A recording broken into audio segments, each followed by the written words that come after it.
not even coming close. By now, most of us have bore witness to the very good and very entertaining Black Panther. We have seen the brilliance of Ryan Coogler 3 times now.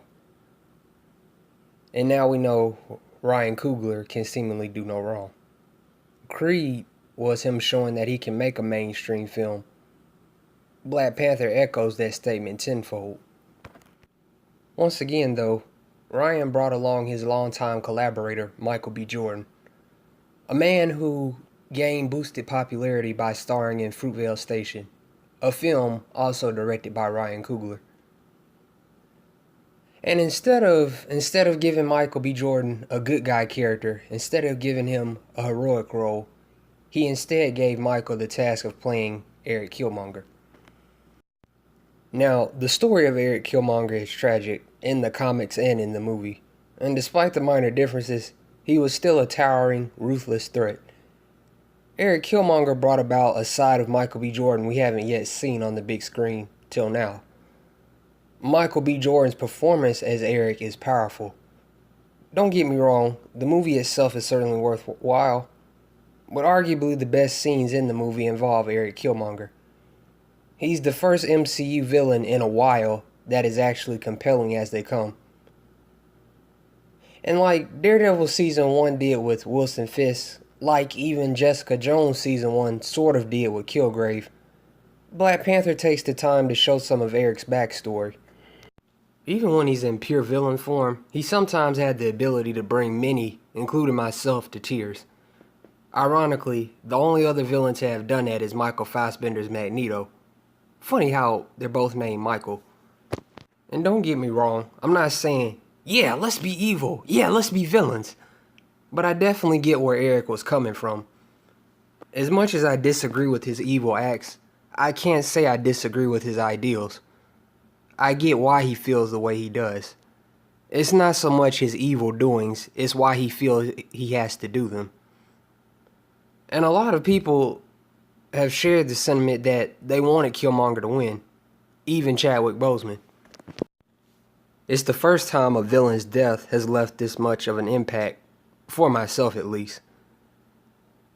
And if not for his death alone, it's his final words that stick with you. Michael certainly deserves all the acclaim he's receiving, but Ryan Coogler, man, give him props for taking the chance and allowing Michael to play a villain. If you haven't guessed by now, I consider him to be the best part of the movie itself. Even though the unsung heroes like Sterling K. Brown, Andy Serkis, and Lupita Nyong'o, I love their outings as well, but Michael really took the time with this role. Ironically, he said he studied Michael Fassbender's Magneto and Heath Ledger's Joker, aside from getting more jacked and making girls in the theater get wet in the audience. He studied those 2 masterful portrayals and used those guys as influences for his performance. And in terms of MCU villains, in terms of Marvel movie villains, Killmonger is on a whole nother fucking level, my brothers and sisters. When I think about the more familiar MCU villains, I think about Abomination from the 2008 Hulk film. I'm talking Obadiah Stane. Of course, Tom Hiddleston's Loki is one. Well, he was until the most recent Thor movie. Even guys like Pierce from The Winter Soldier and Killian from Iron Man 3. And even with Vulture and most all of the Netflix villains. But y'all don't want to give Michael his props. You weren't ready for Erik Killmonger, bro. This is the first villain besides Fassbender's Magneto that I sympathize for. The first villain that I've actually wanted to continue to see more of. And a lot of y'all in my comment section are going to be saying, Josh Samuel, why do you like villains so fucking much? It's weird. Well, because every hero, every movie needs a good villain. You know? And Killmonger isn't just a good villain. He's a great one. He's unpredictable and ruthless as they come. And the fact that he can garner sympathy while being evil? Come on, man. Like I said in my last video, my Black Panther movie review question mark, His power struggle or conflict or opposition towards T'Challa honestly reminded me of Magneto and Professor X from the First Class trilogy. Also reminded me of Ra's al Ghul and Bruce from Nolan's trilogy. And I'll even go so far as to say it reminds me of Caesar and Koba from the Apes movie. The Apes movies.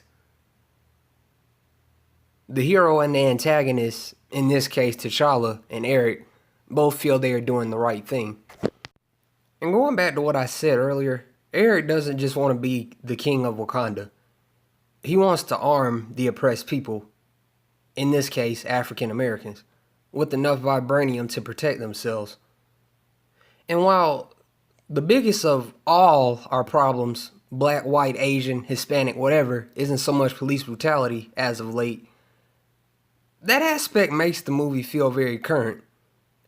And I can understand why some wouldn't be as affected by it as some others would be. It's just how it is.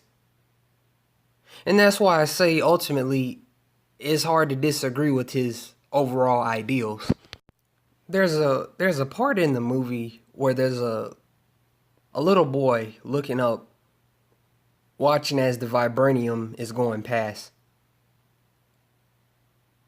It's nighttime, and he decides to run back inside his house.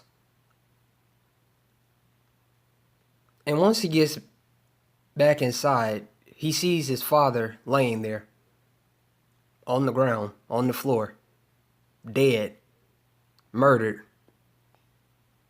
And that boy has to live with that image for the rest of his natural life. That boy was Erik. That child was Erik Killmonger. And while I don't necessarily agree with the idea of Erik getting killed off, his death certainly left an impact and leaves a mark on the film itself. Is Erik Killmonger the MCU's best villain? Let me know what you guys and girls think. Thank you all for tuning in, and I'll see you all next time. Peace.